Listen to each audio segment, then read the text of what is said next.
Bom, pessoal, hoje eu quero aqui falar para vocês, de um assunto um tanto quanto polêmico, mas esse daqui eu posso garantir para vocês, esse foi o vídeo mais divertido de fazer, pelo menos de minha parte. Eu espero que vocês gostem também. Só antes um disclaimer, eu não sou nenhum especialista em epidemia, em doença. Tudo isso daqui que eu vou mostrar nesse vídeo, ele é simplesmente basicamente uma brincadeira que eu quis fazer, né? Para eu ter uma noção, né? E eu entender mais ou menos a fundo como funciona o isolamento social. Tranquilo? Esse vídeo ele não tem caráter, digamos assim, científico. Ele é só meio que uma brincadeira minha. Mas enfim, aqui no caso, né, eu fiz, na verdade, um programa que ele faz uma simulação, né, de como seria uma epidemia. E essa simulação, né, desse modelo em si que eu estou usando, é o que o pessoal geralmente em física ou em modelagem matemática chama de toy model. Um toy model ele nada mais é do que um modelo que ele é muito simplificado, mas que ele captura uma boa parte do comportamento, seja do sistema que for, pode ser, sei lá, de um sistema que dependa de pessoas, sei lá, ele dependa de alguma maneira da sociedade, ou um sistema que seja matemático, ou um sistema físico, o sistema que for, tranquilo? Então aqui no caso, o que eu fiz, né, nessa simulação, eu fiz um toy model. E esse toy model, o que eu vou falar que ele é? Ele vai dizer que, no caso, um conjunto de pessoas, né, a simplificação dele é que um conjunto de pessoas vão ser bolinhas em uma caixa, igual a que vocês estão vendo nesse desenho aqui, né? E isso é uma simplificação. E aqui no caso, né, eu tenho uma legenda de cores, eu não tenho muita certeza se vocês conseguem ver as bolinhas verdes, mas as bolinhas verdes, elas são as pessoas saudáveis, as bolinhas vermelhas são as pessoas doentes e as bolinhas azuis são as pessoas que já ficaram doentes e agora estão curadas. E no caso aqui, o que não aparece, né, na figura aqui, né, é porque as bolinhas sumiram, são as bolinhas mortas, né. Tranquilo? Então essa daqui seria tipo, a base do meu modelo de uma epidemia, seja ela qual for. Tranquilo?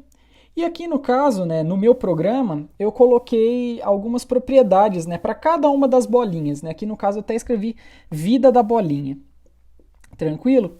Isso quer dizer o seguinte, que cada bolinha ela vai ter pontos de vida. Tranquilo? E além disso, cada bolinha ela pode ser pode ser do grupo de risco ou pode não ser. E isso influencia quanto de pontos de vida ela tem, né? Nesse caso. Tranquilo? E uma vez, né, que essa bolinha eventualmente ela fique doente, ela vai perder um tanto de vida. Tranquilo? E uma vez que ela fica doente, né, entra em jogo para cada bolinha a capacidade de recuperação dela. E aqui no caso eu deixei aqui destacado como se isso daí é como se fosse um jogo de dados. Ou seja, a cada passo de tempo eu teria o quê? Eu teria que é como se cada uma das bolinhas jogassem um dado. Se elas tirar um valor do dado maior que um dado número, ela recupera um pouco de vida. Se ela tirar abaixo desse número, ela perde vida. E esse número, né, específico, né, do dado que ela tem que tirar acima ou abaixo para ganhar ou perder vida, ela também depende, né, no caso, se a pessoa se a bolinha é do grupo de risco ou não. Tranquilo? E além disso, né, eu coloquei no meu modelo, eu vou mostrar já já para vocês, alguns recursos para recuperação. Ou seja, tem alguns recursos limitados, né? Você pode interpretar isso como se fosse número de leitos ou número de remédios disponíveis, né, para cada uma das bolinhas poderem se recuperar. E eles ajudam, né, no caso, a bolinha se recuperar. E uma vez que, por exemplo, como esse recurso é limitado, né, se tiver mais doente do que a quantidade de recurso, esses doentes que não têm o recurso, eles vão sofrer algumas penalidades na recuperação da vida. Tranquilo? E mais uma coisa, né, eu vou falar um pouquinho sobre a propriedade da doença e da sociedade, né, ou seja, do conjunto de bolinhas. Aqui no caso, né, da doença, eu estou considerando que uma vez que haja o choque de uma bolinha com a outra, eu estou considerando que vai ter uma chance de 30% de contaminação. Além disso, né, eu estou colocando uma probabilidade que é ajustável, né, de isolamento social. Isolamento social, para mim, nesse modelo, é a probabilidade de uma bolinha ficar parada, ou seja, ela parar de se movimentar. É como se ela tivesse presa na caixa. Tranquilo? As outras podem até bater nela, mas ela não se move. É como se ela tivesse colada na caixa. Tranquilo? E além disso, eu coloquei uma outra propriedade, né, que talvez modele mais ou menos o que acontece na realidade, é que, por exemplo, quando uma bolinha está doente, aparece uma probabilidade extra dela se isolar. Isso é, né? Às vezes essa pessoa ela pode estar incapacitada e ela não vai se mexer. Então eu estou considerando isso. Aparece essa probabilidade extra de isolamento. Probabilidade extra de ficar parado. Tranquilo? E aqui que eu já vou mostrar para vocês, né, no clipe aqui da simulação, vai aparecer um gráfico igualzinho esse daqui para vocês. Tranquilo? E aqui, só para eu dar um pouco da legenda dele, né, a linha em verde aqui, né, ela mostra a evolução no tempo das pessoas do número de pessoas saudáveis. Tranquilo? A linha vermelha, por sua vez, vai ser o número de pessoas doentes. No caso aqui, a linha em azul, né, ela tá meio escondidinha aqui, né, mas vocês podem ver aqui, né, nesse ponto aqui, que essa linha azul, ela mostra o número de pessoas curadas. E no caso, essa linha branca, né, que aqui no caso está no começo da simulação, ela mostra o número de mortos, né? No caso aqui, como está no começo da simulação, tem poucos mortos ainda, está difícil de ver.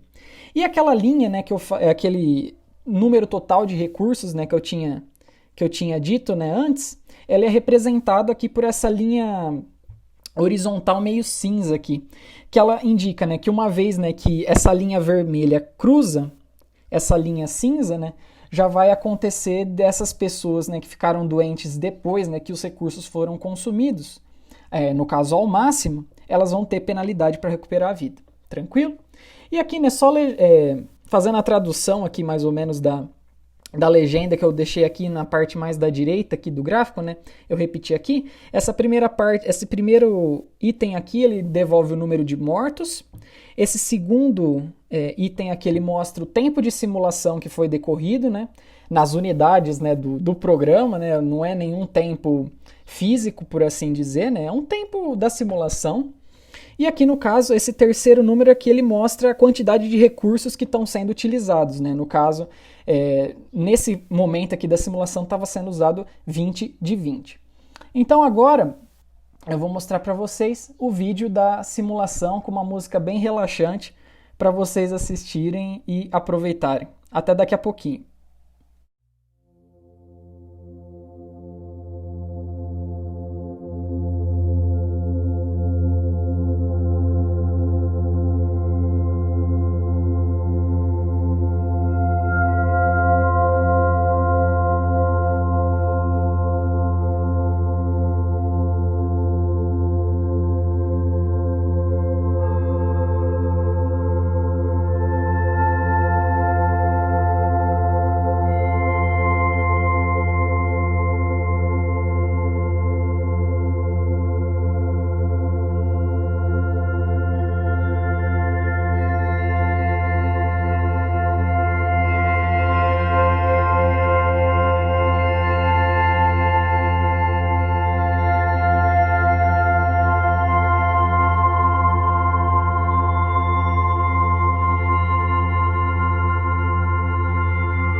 pessoal, agora que vocês já acabaram de ver esse vídeo relaxante, né, com toda a simulação acontecendo, né, eu só vou deixar claro aqui os dois resultados, né, que a gente obteve a partir da simulação, né, no caso, o sem isolamento e o com isolamento. Tranquilo? Aqui a gente vê, né, no caso, vamos olhar primeiro o caso sem isolamento, né, das 100 bolinhas que existiam na caixa, né, a gente vê que praticamente todas elas ficaram doentes alguma vez. Porque a gente vê, né, que o gráfico em verde aqui, ele está muito próximo do zero. Se eu não me engano, acho que 2 ou 3 bolinhas só que ficaram que não ficaram doentes, né, por assim dizer, né. A gente vê também, né, que o pico de número de infectados, né, ela é um pico bem maior do que o número de recursos, né, que existiam, né, disponíveis, e que, no caso, ele se atinge esse pico muito mais rápido, né, do que no caso com isolamento. Tranquilo? E aqui no caso, né, eu só tenho aqui a comentar, né, que aqui no caso o número de mortos aqui deu um pouco abaixo do que se é acostumado para esse modelo, né? Porque eu já rodei essa simulação mais vezes, né? E usualmente, né, esse número de mortos, né, para o caso sem isolamento, ele está em torno, aqui no caso, né, de dar uns 19, 20 mortos por simulação. Tranquilo? Então aqui no caso foi sortudo, né? Porque aqui o resultado que a gente obteve é 13, né? 13 mortos. Isso daqui é um resultado atípico, mas ele já mostra bastante do comportamento em si, né? De uma curva sem isolamento, né? Agora, com isolamento, né? Aqui no caso eu coloquei a probabilidade de isolamento de 50%, a gente já vê, né, que o número de pessoas que não foram infectadas, né, se permanece alto, né? Porque aqui a gente vê, né, que mais ou menos aqui, né, se a gente aproximar, mais ou menos metade da população continuou sem ficar doente, enquanto no caso sem isolamento toda a população ficou doente, praticamente, né? E aqui, né, no caso, né, a gente vê que o pico, né, aqui, se a gente comparar, né, o ponto de pico, ele é, digamos, bem menos pronunciado, né? Ele é bem, a curva é bem mais achatada, né? Que o pessoal tanto fala, né, do achatamento da curva. E tem um comentário, né, que eu faço rapidinho, né, é que geralmente, no caso com isolamento,